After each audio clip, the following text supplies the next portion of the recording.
Bismillahirrahmanirrahim. Assalamualaikum warahmatullahi wabarakatuh. Perkenalkan, nama saya Dion Febrian dengan NIM 2004010074 dari Fakultas Ekonomi dan Bisnis Islam, Program Studi Ekonomi Syariah. Baik teman-teman semua, pada video kali ini saya akan menyampaikan beberapa materi mengenai mata kuliah ekonomi mikro. Di antaranya yang pertama ialah rancang bangun ekonomi Islam, dan yang kedua ialah kebutuhan rasionalitas ekonomi Islam.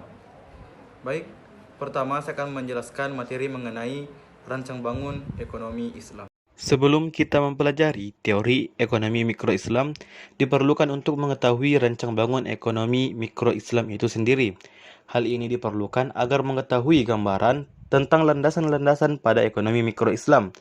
Landasan-landasan tersebut berpegang atas prinsip utama dalam syariah, sebab tauhid adalah kunci keimanan dari seseorang. Dalam ekonomi Islam, setiap tindakan ekonomi pada manusia akan didasari oleh prinsip-prinsip yang sesuai dengan ajaran Islam. Oleh karena itu, setiap tindakan yang menyimpang dari syariat akan dilarang, karena bisa menyebabkan kemudaratan bagi umat manusia. Dengan mengetahui rancang bangun ekonomi Islam, diharapkan dapat memperoleh gambaran utuh dan menyeluruh secara singkat tentang ekonomi Islam yang terdiri atas atap, tiang, dan landasan. Sistem ekonomi Islam adalah salah satu kesatuan mekanisme dan lembaga pengambilan keputusan yang mengimplementasikan keputusan terhadap produksi, distribusi, dan konsumsi dalam suatu daerah atau wilayah. Terdapat banyak faktor yang membentuk suatu sistem ekonomi, seperti ideologi, nilai-nilai yang dianut kebudayaan, sistem politik, keadaan alam, sejarah, dan lain-lain. Sistem ekonomi juga didasarkan pada pemikiran, konsep, atau teori-teori ekonomi tertentu yang diyakini kebenarannya. Ekonomi Islam atau ekonomi berbasis syariah belakangan ini semakin diminati. Ilmu ekonomi Islam tentu saja tidak bebas dari nilai-nilai moral. Nilai-nilai moral merupakan aspek normatif yang harus diajukan dalam analisis fenomena ekonomi, serta dalam pengambilan keputusan yang dibingkai syariah Islam. Jadi definisi ekonomi Islam di atas mengandung kelemahan karena menghasilkan konsep yang tidak kompatibel dan tidak universal. Akan tetapi, dengan menggunakan tuntunan Islam atau syariah, keuntungan yang didapat dalam perniagaan memiliki dua sisi, yaitu keuntungan yang berkaitan dengan masalah duniawi dan keuntungan yang berkaitan dengan masalah ukhrawi. Dengan begitu, keuntungan yang didapat dalam ekonomi Islam tidak hanya bersifat material saja, tetapi juga bersifat non-material. Nah, adapun tujuan dari ekonomi Islam yaitu sebagaimana dari syariat Islam sendiri, yaitu mencapai kebahagiaan di dunia dan akhirat melalui suatu tata kehidupan yang baik dan terhormat. Inilah kebahagiaan hakiki yang diinginkan oleh setiap manusia, bukan kebahagiaan semu yang seringkali pada akhirnya justru melahirkan penderitaan dan kesengsaraan.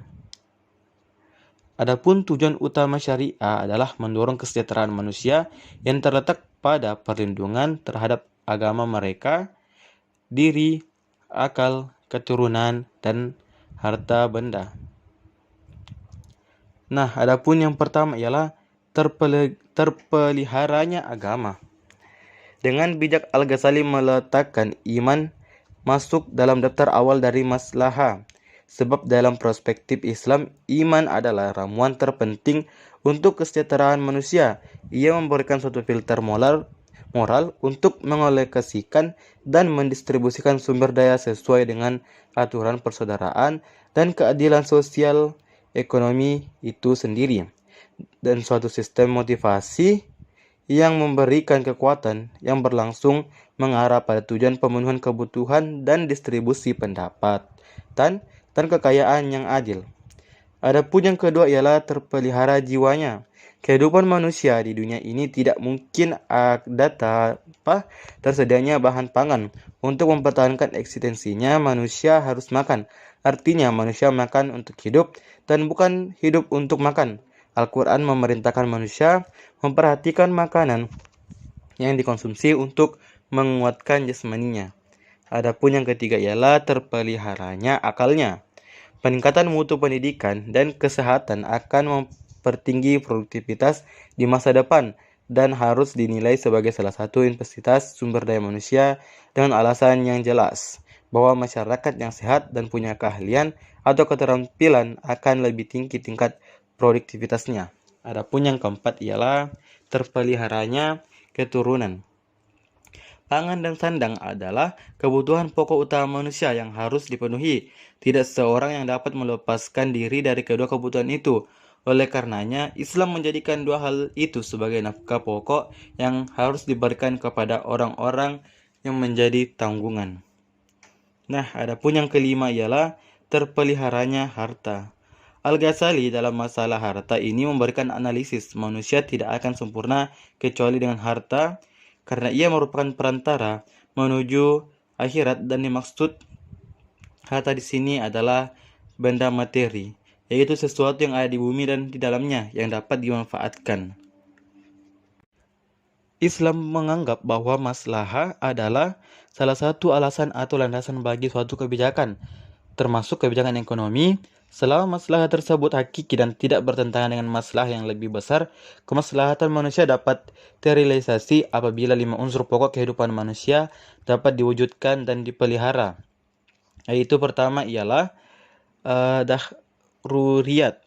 Jenis maqasid ini merupakan kemestian dan landasan dalam menegakkan kesejahteraan manusia di dunia dan di akhirat, yang mencakup pemeliharaan 5 unsur pokok dalam kehidupan manusia, yakni agama, jiwa, akal, keturunan, dan harta.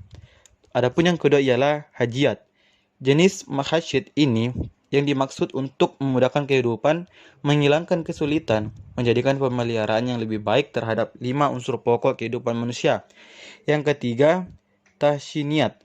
Jenis makhasyid ini adalah agar manusia dapat melakukan yang terbaik untuk menyempurnakan pemeliharaan 5 unsur pokok kehidupan manusia.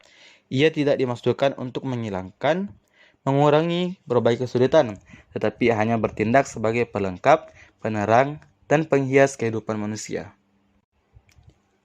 Dengan demikian, sebagai suatu cabang ilmu, ekonomi Islam bertujuan untuk mewujudkan dan meningkatkan kesejahteraan bagi setiap individu yang membawa mereka kepada kebahagiaan dunia dan akhirat.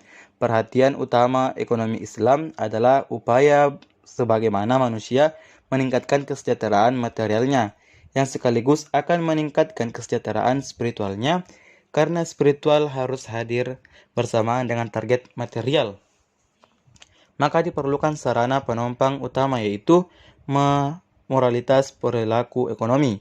Tujuan-tujuan nilai ekonomi Islam adalah yang pertama, kesejahteraan ekonomi dengan berpegang pada norma moral. Yang kedua, persaudaraan dan keadilan. Yang ketiga, kesejahteraan distribusi pendapatan. Dan yang keempat, kebebasan individu dalam konteks kesejahteraan sosial. Nah, adapun prinsip ekonomi Islam.